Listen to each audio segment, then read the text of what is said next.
You know, one of the most popular plant series in the garden centers and in your home are hydrangeas. Now, I will tell you, for some people, hydrangeas can be a source of frustration. And I am here to alleviate that frustration.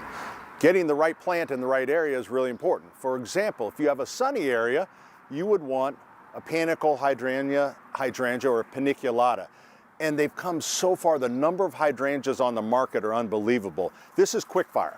So Quickfire is a taller, probably 6 to 8 foot hydrangea. Well, a lot of times that's all too big for us. So then they came out with little Quickfire, and that only gets 3 to 5 foot. That's still a little bit tall for me.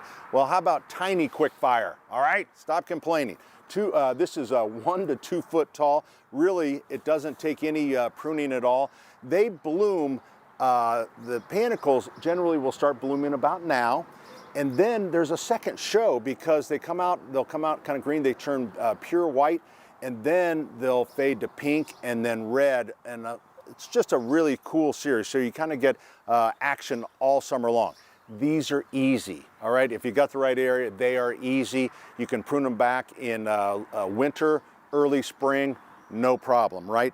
But the ones that everyone loves these are mountain hydrangeas here, which are really cool. The macrophylla or macrophylla, depending on how you say it. And people go, I want a hydrangea for the shade. Well, these aren't hydrangeas for the shade. They're hydrangeas that don't like the sun.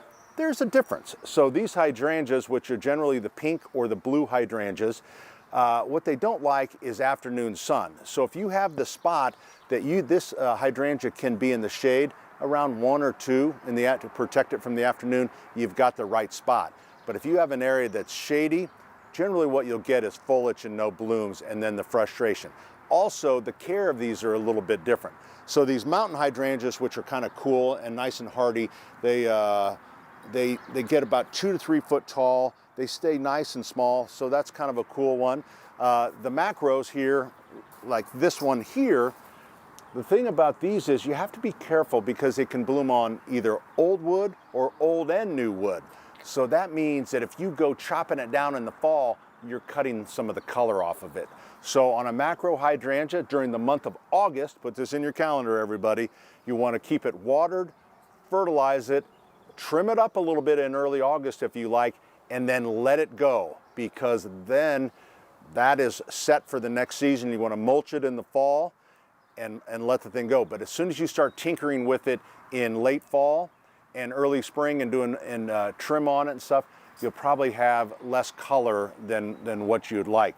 So the mulching is really important. And then in the spring, once you see the new growth, then you can trim the dead wood above it, and you'll have, if you find the right spot, they're absolutely beautiful. If you have the wrong spot, you'll be frustrated and you'll want a boxwood or something like that. Hydrangeas are out there, and there's a ton of them. And they're so beautiful too. They are. What did you say you tried to grow one time? Blueberry bush.